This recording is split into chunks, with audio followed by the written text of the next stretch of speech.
name is Amy McDonough, and I'm here with the Media Department of the SMA Fathers in Tenafly, New Jersey.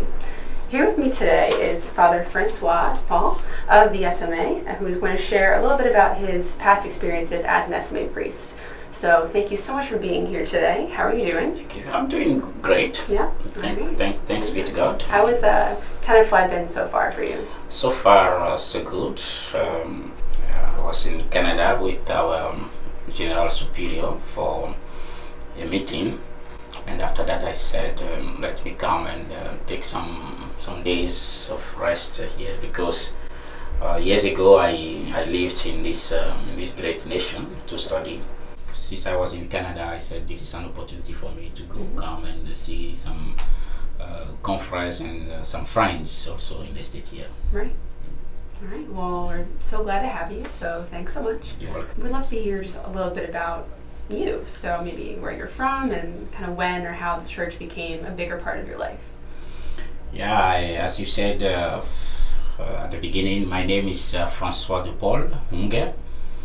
I am from Benin Republic. It is in West Africa, situated along the Atlantic Ocean at the west coast of Africa.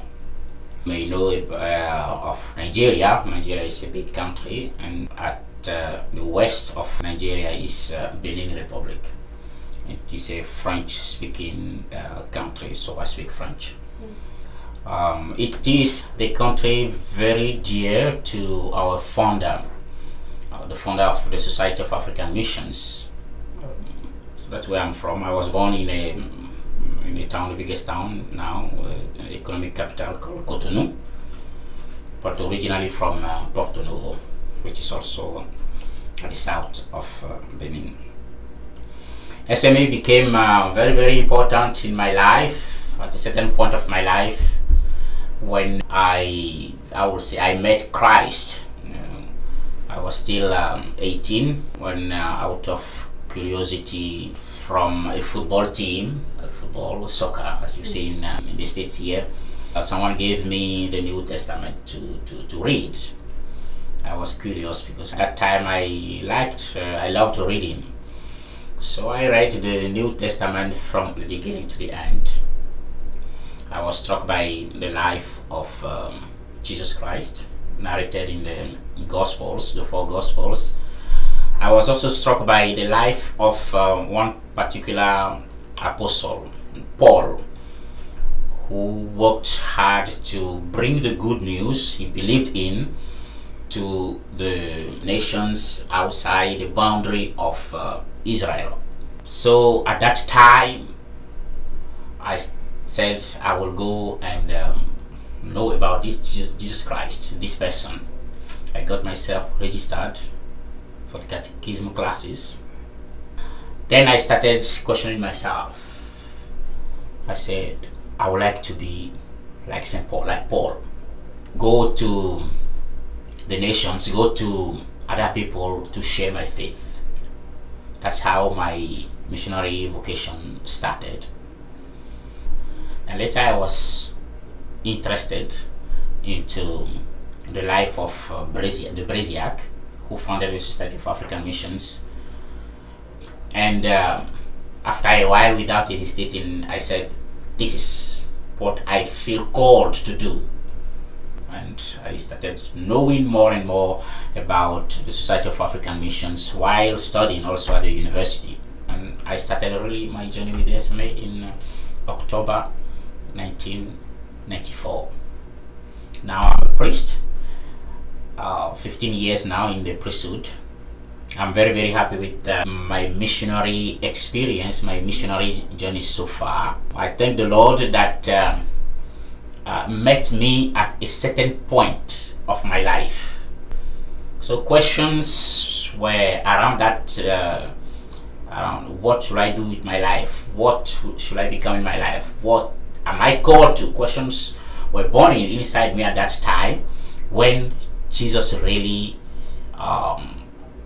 appeared to me. At that time when I was questioning myself, I was looking for something to do with my life, Jesus came and said, Francois, come, I will show you the road to take, the path to take. And I did take that path, and yeah, I'm happy. Well, I'm happy. that's amazing. The path you took sounds like it was just meant to be. And was there kind of a determining factor that made you just know that the SMA was that set path for you? Yeah, there were determining factors. When I read the life of Brasiac, and there was a question that struck me.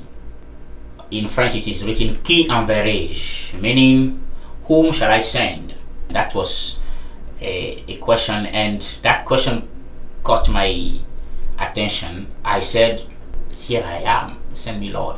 So the Brasiac, despite his easy life, his big families, and despite being from a noble family, he left all the privileges he had in his houses or in his family, and he wanted to consecrate himself to missions.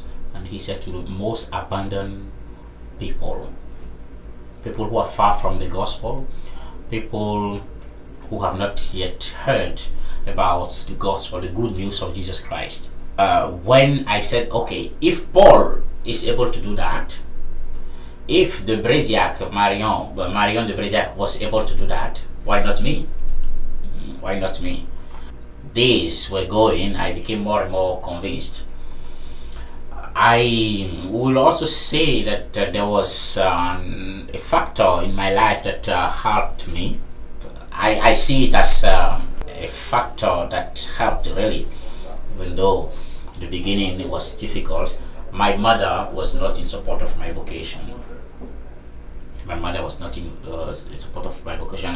When I went to my mother and to my father to tell them that this is what I think I could do, this is what I feel called to do this, my father supported me. He said, "My son, if it is your will and the will of God, he cannot prevent me to do it." But my mother had a completely different view, and she did everything to stop me going to the seminary.